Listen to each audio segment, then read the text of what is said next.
పుణ్యశీల గారు సార్ చెప్పండి. ఏంటి జగన్మోహన్ రెడ్డి గారు ఏమన్నా స్ట్రాటజీ మార్చారా? కూటమి ఉంది, బీజేపీ అందులో కలిసే ఉంది, ఎన్డీఏలో భాగస్వాములుగా జనసేన అలాగే తెలుగుదేశం పార్టీ ఉంది. కానీ జగన్మోహన్ రెడ్డి గారు ఏదో కొత్త స్కెచ్ వేస్తున్నారు. ఢిల్లీ వెళ్తారన్నారట, మోదీ గారినో అమిత్ షా గారినే కలుస్తారట. వాళ్ళు వీళ్ళ మీద సాఫ్ట్గానే ఉన్నారట. వాళ్ళు ఏం చెప్పినా సరే వైఎస్ఆర్సీపీ ఓకే అని గ్రీన్ సిగ్నల్ వేస్తున్నారు తప్పించి ఎప్పుడు వ్యతిరేకంగా మాట్లాడలేదు. కారణం? ముందుగా మీకు ప్యానల్ సభ్యులకి వీక్షకులకి నా హృదయపూర్వక నమస్కారం సార్. నమస్తే. మీరు ఒక స్టేట్మెంట్ పాస్ చేసేసినంత మాత్రాన అదే నిజం అని మేము కన్ఫర్మేషన్ ఇవ్వాల్సినటువంటి అవసరం లేదు సార్. అంటే ఏ స్టేట్మెంట్ అంటున్నారు? ఇప్పుడు మీరు అన్నారు కదా ఆయన వెళ్తున్నారట కాదు, మీరు చూడలేదు అసలు? మీడియా చూస్తున్నారు, ఫాలో అవుతున్నారు 2 రోజుల నుంచి. చాలా ఎక్కువగా ప్రచారం జరుగుతుందని చెప్తున్నాను నేను. ఆయన ప్రచారమే జరుగుతోంది సార్, ప్రచారమే జరుగుతోంది. ఏమీ లేకపోయినా కూడా చాలా ప్రచారాలు జరుగుతున్నాయి లేంట్లే కానీ ఈ ఒక్క విషయం ఏముంది, చాలా ప్రచారాలు జరుగుతూ ఉన్నాయి. చాలా చాలా వెరైటీ కాన్సెప్ట్లు కూడా మరి ఐటీడీపీ సోషల్ మీడియా ద్వారా కూడా బయటకు వస్తూ ఉన్నాయి. 1 కాదు 2 కాదు. జగన్మోహన్ రెడ్డి గారు జరగబోయేది, ఢిల్లీ వెళ్ళిన తర్వాత మరి ఏం చేయబోతున్నారు ఏంటి అనేది తప్పకుండా మీకు మేము ఏం జరిగిందో ఏంటో అంతా కూడా తప్పకుండా మీకు చెప్పే. సరే, ఏంటి జగన్మోహన్ రెడ్డి గారు చాలా హై స్పీడ్ లో ఆలోచన చేస్తున్నారట? లోకల్ వారి కోసమా లేకపోతే ఏమైనా పాదయాత్ర ఇలాంటి వాటిలో ఏమన్నాండి? ఖచ్చితంగా సార్, లోకల్ వారు కూడా ఎందుకు వదిలిపెడతాం సార్? మేము లోకల్ వారు కూడా ఎందుకు వదిలిపెడతాం? ఖచ్చితంగా 2 సంవత్సరాలు గడిచింది. ఎందుకంటే ఇప్పుడు సీట్ల పంపకాల మీద కూటమి వాళ్ళు కొట్టుకోవాలి తప్ప మాకు ఆ కర్మ లేదు.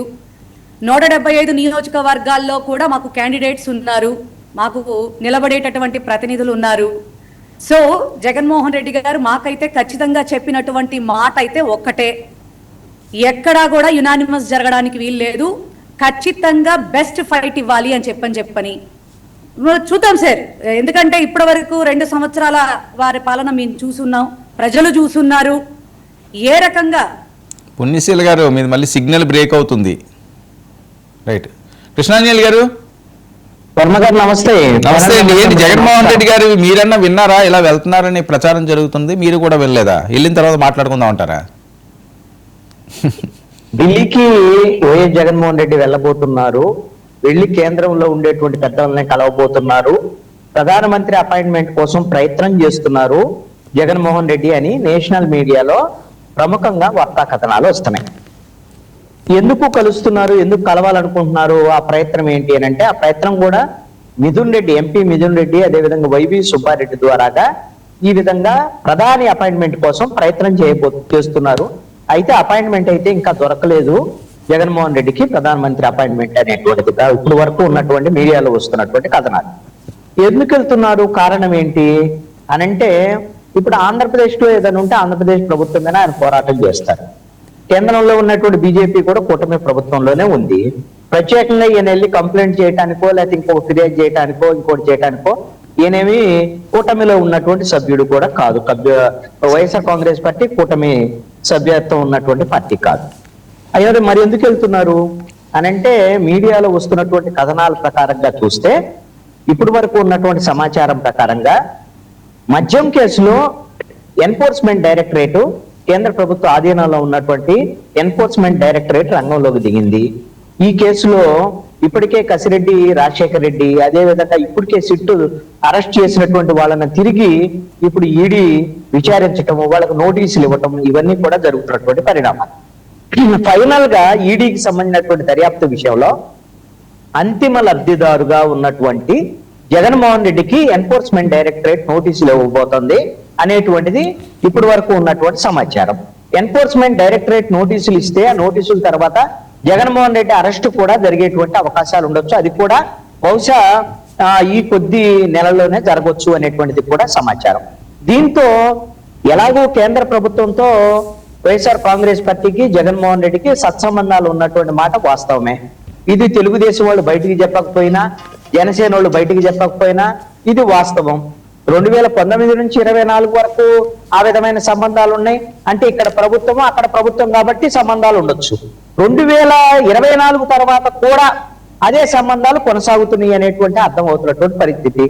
ఈ నేపథ్యంలోనే మరి ఈడీ అరెస్టుకు సంబంధించినటువంటి విషయంలో మీరు ఎట్టి పరిస్థితుల్లో కూడా ఈడీ అరెస్టుల వైపు నుంచి వెళ్లకుండా లిక్కర్ కేసులో కొంత సానుకూలంగా వ్యవహరించండి అనేటువంటి విధంగా ఏమైనా మాట్లాడుకోవడానికి జగన్మోహన్ రెడ్డి వెళ్తున్నారు అనేటువంటిది మీడియాలో వస్తున్నటువంటి కథనాలు. మరి దీనికి కేంద్ర ప్రభుత్వం అంగీకరిస్తుందా? నరేంద్ర మోడీ గతంలో ఏ విధంగా అయితే మోడీ, అమిత్ షా జగన్మోహన్ రెడ్డికి ఆశీస్సులు అందిస్తున్నటువంటి పరిస్థితి ఉందో మరి అదే తరహాలో ఆశీస్సులు అందిస్తారా?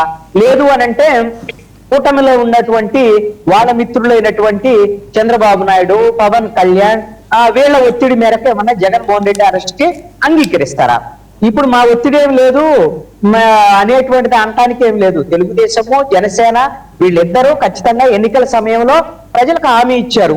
వైఎస్ఆర్ కాంగ్రెస్ పార్టీ, జగన్మోహన్ రెడ్డి కుంభకోణాలకు పాల్పడ్డారు. లిక్కరు, మైన్స్, శాండ్ ఇలాంటి అనేకమైన కుంభకోణాలకు పాల్పడ్డారు. వీళ్ళ మీద ఖచ్చితంగా చర్యలు ఉంటాయి అనేటువంటిది హామీ ఇచ్చారు తెలుగుదేశం వాళ్ళు, జనసేన వాళ్ళు. బీజేపీ వాళ్ళు కూడా ఇక్కడ మీటింగ్లు పెట్టారు. లిక్కర్ స్కామ్ మీద పురంధేశ్వరి కూడా మీటింగ్లు పెట్టినటువంటి పరిస్థితి ఉంది. కాబట్టి వీళ్ళందరూ ఈ 2 ఏళ్ల నుంచి తిరుగుతూనే ఉన్నారు ఢిల్లీ చుట్టూ. పవన్ కళ్యాణ్ తిరుగుతున్నారు, చంద్రబాబు నాయుడు తిరుగుతున్నాడు, నారా లోకేష్ కూడా తిరుగుతున్నాడు. వీళ్ళకైతే ఇప్పటి వరకు ఆమోదం లభించలేదు. మరి ఇప్పుడు ఈడీ రంగంలోకి దిగింది కాబట్టి ఏమైనా మరి దగ్గరలో ఈ అరెస్టుకు సంబంధించినటువంటి ఏమైనా సింప్టమ్స్ జగన్మోహన్ రెడ్డికి కనపడి ఉండొచ్చు. మరి అందుకని ఆయన ఢిల్లీ పెద్దలతో మాట్లాడుకోవడానికి వెళ్తున్నారు. రాజకీయాల్లో ఏముంటాయి? రాజకీయాల్లో ఎవరు శాశ్వత మిత్రులు, శాశ్వత శత్రువులు ఉండరు. అదేవిధంగా బీజేపీ వైఖరి ఏంటి?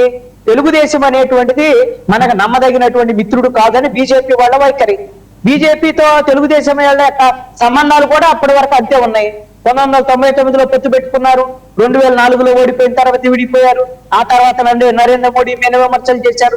2014లో మళ్ళీ కలిశారు, మళ్ళీ 2017లో విడిపోయారు, మళ్ళీ నరేంద్ర మోడీ మీద విమర్శలు చేశారు, 2024లో మళ్ళీ కలిశారు.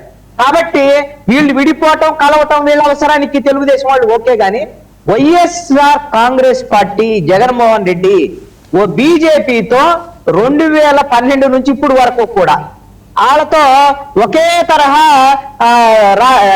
రహస్యమైనటువంటి మిత్రత్వాన్ని కొనసాగిస్తున్నారు. కాబట్టి బీజేపీ వాళ్ళకి నమ్మదగినటువంటి మిత్రుడుగా జగన్మోహన్ రెడ్డి అని వాళ్ళు ఫీల్ అవుతా కూడా ఉండొచ్చు. ఇలాంటి కథనాలు కూడా చాలా సందర్భాల్లో వచ్చాయి. కాబట్టి జగన్మోహన్ రెడ్డి ఈడీకి సంబంధించినటువంటి ఈ కేసులో అరెస్టు నుంచి తప్పించుకోవడం కోసం ప్రయత్నాలు చేస్తున్నారు. మిథున్ రెడ్డి, వైవి సుబ్బారెడ్డి ద్వారాగా ప్రధానమంత్రి అపాయింట్మెంట్ కోరుతున్నారు అనేటువంటిది సమాచారం. మరి దాన్ని అపాయింట్మెంట్ దొరకకుండా చంద్రబాబు నాయుడు, పవన్ కళ్యాణ్ ఏ మేరకు చేయగలరు, లేక అరెస్టు అనేటువంటి విషయంలో చంద్రబాబు నాయుడు, పవన్ కళ్యాణ్, లోకేష్ సక్సెస్ అవుతారా, అరెస్టు నుంచి తప్పించుకొని జగన్మోహన్ రెడ్డి సక్సెస్ అవుతారా చూడాలి. రైట్. పుంజేశ్వరి గారు, మీరు కట్ అయింది. నేను ఇలా వెళ్తున్నారు, వార్తలు వస్తున్నాయని చెప్తే మీరు ఏదో నేను చెప్తున్నట్టుగా అనుకున్నారు. మొత్తం అంతా చెప్పారు, నేషనల్ మీడియా దగ్గర నుంచి అంతా కోడేకి వస్తుందని. సార్ ఇప్పుడే కృష్ణాంజనేయులు గారు చాలా బాగా విశ్లేషించడం జరిగింది. ఆయన స్టేట్మెంట్ ఆయన చెప్పడం జరిగింది. ఏ రోజు కూడా మేము ఎప్పుడైనా సరే కూడా మేమేమి రాష్ట్ర ప్రయోజనాల కోసం జగన్మోహన్ రెడ్డి గారు 19 to 24 కావచ్చు, ఏదైనా కూడా ఇప్పుడు కూడా మరి మెడికల్ కాలేజెస్ ప్రైవేటీకరణ మీద కావచ్చు, ఇలా చాలా సార్లు మరి వాళ్ళతో మరి మాట్లాడటం కానీ, లెటర్స్ రాయటం కానీ, స్టేట్మెంట్స్ ఇవ్వటం కానీ, ఇక సెంట్రల్ గవర్నమెంట్ ని చూడమని రిక్వెస్టులు చేయడం కానీ చాలా సందర్భాల్లో జరిగినాయి. మన ఊహలు, మన ఊహాగానాలు, మరి మీడియాల్లో వచ్చే ఊహాత్మకమైనటువంటి నిర్ణయాలతో మాత్రమే జగన్మోహన్ రెడ్డి గారి మీద ఒక రకమైనటువంటి స్టేట్మెంట్ ని మనం పకడ్బందీగా చేయాల్సిన అవసరం మాకైతే లేదు. అంటే అది ఒప్పుకోవాల్సిన అవసరం అంతకంటే లేదు. రానయ్యున్న రోజుల్లో ఖచ్చితంగా ఇప్పుడు కృష్ణాంజనేయులు గారు చెప్తున్నారు, మరి బీజేపీని కలవడానికి మరి వెళ్తున్నారు, ఈడీ కేసుల్లో ఏవైనా అరెస్టులు వస్తాయని ముందు జాగ్రత్తగా ఆయన జాగ్రత్త పడుతున్నారేమో అంటున్నారు. ఆ ఏమోన్నరలో మరి రాబోయే రోజుల్లో మరి ఆయన మరి నిజంగానే పాపం ఆయన మరి మా జగన్మోహన్ రెడ్డి గారు, ఎందుకంటే ఒక ఢిల్లీ వెళ్ళి అమిత్ షా గారినో మోదీ గారినో కలిసి వచ్చేసినంత మాత్రాన మరి ఈ ఏమోలకి అర్థాలు మేము చెప్పేసేయమంటే మేము చెప్పాల్సిన పని లేదు సార్. రాష్ట్రంలో జరుగుతున్నటువంటి అన్యాయాలు చాలా ఉన్నాయి. వాటిని ఏ రకంగా సెంట్రల్ గవర్నమెంట్కి రిప్రజెంట్ చేయాలో మా నాయకుడు నిత్యం ఆలోచిస్తూ ఉంటారు. ఖచ్చితంగా ఈ ఏమో అన్నకి ఖచ్చితంగా సమాధానాలు అయితే మాత్రం మరి ఆయన వెళ్ళొచ్చిన తర్వాత మీకు చాలా క్లియర్గా చెప్తాం సార్. మా జగన్మోహన్ రెడ్డి గారు అయితే ఎప్పుడు కేసులకు ఏనాడు భయపడలేదు, భయపడడు, అన్యాయాన్ని ఖచ్చితంగా ఎదిరిస్తాడు. నిజంగా ఏదైనా ఉన్నా కూడా ఏ రకంగా ఎదుర్కోవాలో కూడా ఆయనకు తెలుసు. ఆయన జాగ్రత్తగా ఆయన సమర్థించుకుని ఆయన ముందుకు నడవగలడు. కాబట్టి ఎవరి స్టేట్మెంట్లో మేము ఆపాదించేసుకుని అంతేనండి అని చెప్పాల్సిన అవసరం అయితే మాకు లేదు. రైట్.